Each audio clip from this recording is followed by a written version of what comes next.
할렐루야! 거룩한 습관, 하루에 한 절 그림 암송입니다. 말씀은 창조합니다. 치유합니다. 회복합니다. 기쁨입니다. 구원입니다. 선한 일을 행할 능력입니다. 오늘은 마가복음 8장 35절을 그림을 보며 암송할 텐데 먼저 말씀을 다 같이 읽어보겠습니다. 누구든지 자기 목숨을 구원하고자 하면 잃을 것이요 누구든지 나와 복음을 위하여 자기 목숨을 잃으면 구원하리라. 마가복음 8장 35절은 예수님을 그리스도로 고백하느냐 아니면 제 목숨을 위해서 예수님을 부인하느냐. 특히 오늘날 종교의 자유가 없는 곳에서는 아직도 핍박과 환난 중에서 목숨을 잃는 일들이 일어나고 있습니다. 누구든지 복음을 위하여 자기의 목숨을 잃고자 하는 자는 주님의 말씀대로 구원을 얻습니다. 마가복음 8장 35절을 암송하는 저와 여러분은 복음을 위하여 목숨을 드릴 수 있는 믿음을 간절히 사모하며 암송을 해보겠습니다. 먼저 그림을 보며 그림의 포인트를 설명하겠습니다. 누구든지 자기 목숨을 구원하고자 하면 영혼이 빠져나가고 잃을 것이요. 복음을 향하여 손을 들고 누구든지 나와 복음을 위하여 자기 목숨을 잃으면 예수님이 다가와서 손잡아 주십니다. 구원하리라. 세 번은 글씨와 그림을 보고 암송하다가 네 번째는 그림을 연상하며 글씨 없이 암송해 봅니다. 누구든지 자기 목숨을 구원하고자 하면 잃을 것이요. 누구든지 나와 복음을 위하여 자기 목숨을 잃으면 구원하리라.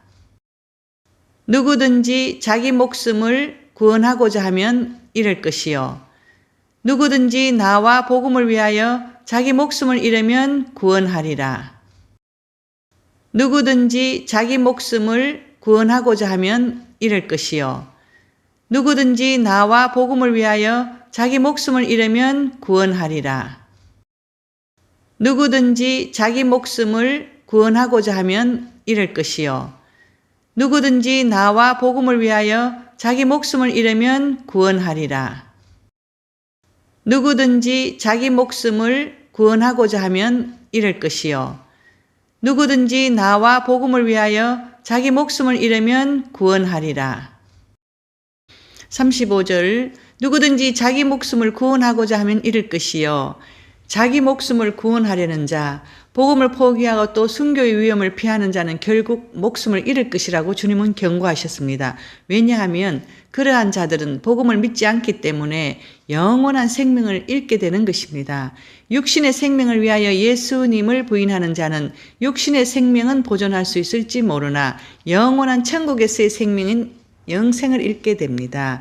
예수님의 엄한 경고를 되새기면서 성도는 순교적인 삶의 원칙 아래 신앙생활을 해야만 합니다. 누구든지 나와 복음을 위하여 자기 목숨을 잃으면 구원하리라. 예수님의 말씀인 목숨에 대한 교훈에서 영적 생명에 대한 귀중함을 배우게 됩니다. 땅에 사는 목숨에도 대신할 물질이 없는데 천국의 영생에 대신할 것은 더욱이 아무것도 없습니다. 그러므로 우리는 육신의 생명을 귀히 여길 뿐 아니라 영적인 영생을 더욱더 귀하게 여겨야 합니다. 우리의 영적인 생명을 부여하게 하실 분은 하나님의 아들이신 예수 그리스도 한 분뿐입니다. 이 땅에서 우리는 그리스도의 삶을 본받아 영적인 삶을 더욱 풍성하게 이루어 가야 합니다. 신앙생활을 성실하게 이루어 가는 것은 약속된 영생의 삶을 이 땅에서 준비하고 있는 것입니다. 성도에게 합당한 자기 목숨을 버리는 자세에 대해 알아보겠습니다. 자기 십자가를 지고 예수를 쫓음, 자기 모든 소유를 하나님께 바침, 자기를 희생함, 주를 위해 자기 권리를 포기함, 자신을 처 복종시킴, 자기의 유익을 구치 않고 남의 유익을 구함, 육체와 함께 정과 욕심을 십자가에 못 박음, 자기를 낮춤, 주를 위해 모든 것을 잃음, 자기 생활에 얽매이지 않음, 경거치 않은 것과 세상 정욕을 다 버림, 사람의 정욕을 쫓지 않고 하나님의 뜻을 따름. 저와 여러분은 영생을 주시는 하나님께 목숨을 아끼지 말고 더욱 충성하고 헌신하기를 결단하며 기도합시다. 오늘도 상담 사례를 말씀드리겠습니다.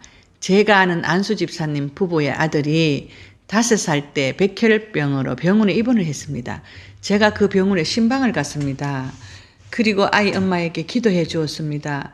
근데 이 엄마에게 하나님께서 롯의 아내처럼 너는 왜 뒤를 돌아보느냐라고 하셨습니다. 이 집사님은 성당을 다니다가 안수 집사인 남편과 결혼을 했습니다. 그래서 주일에 교회를 빠지거나 11조를 드리지 않으면 담임 목사님이 불러서 남편이 안수 집사인데 왜 집사님은 주일에 빠지느냐, 11조를 드리지 않느냐고 물어보고 때로는 야단을 치며 신앙생활을 더 잘할 것을 권유했습니다. 그런데 이 집사님은 성당 다닐 때는 주일에 빠져도 괜찮았고 11조 드리지 않아도 괜찮았는데 남편이 안수 집사라고 주일 예배와 11조를 권유하는 목사님을 너무나 싫어하고 원망해했습니다.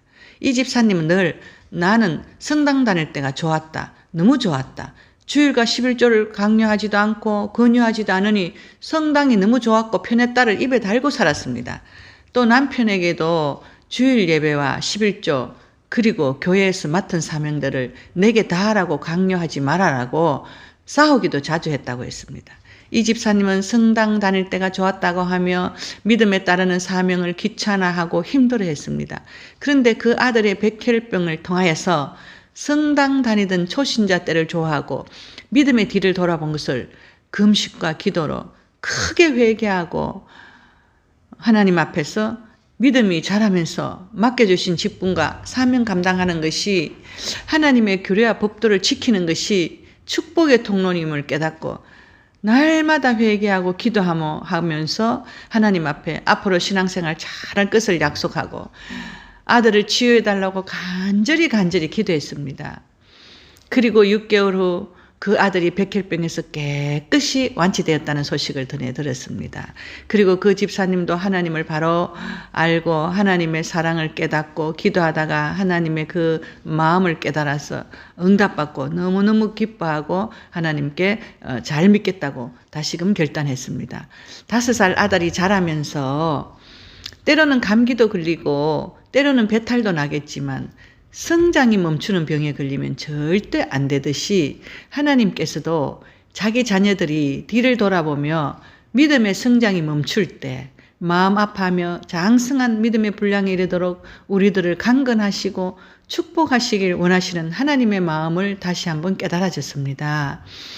에베소서 4장 13절 말씀에 우리가 다 하나님의 아들을 믿는 것과 아는 일이 하나가 되어 온전한 사람을 이루어 그리스도의 장성한 분량이 충만한 데까지 이르리니 이 말씀대로 믿음의 자녀된 우리들이 믿음이 자라서 장성해서 하나님 나라 확장에 기이 쓰이고 하나님 앞에 가는 날까지 우리들의 삶을 돌보시고 축복하시기를 원하시는 우리 하나님의 사랑을 또 그 하나님의 마음을 다시 한번 저도 감동으로 느껴졌고 그 일 때문에 또 완치시켜 주신 하나님, 회개를 받으시는 하나님, 축복하시는 하나님을 생각하며 또 그 집사님과 둘이서 크게 기뻐하고 감사했습니다. 감사합니다. 치유와 기도 응답의 최고인 말씀 암송을 사랑해요. 샬롬.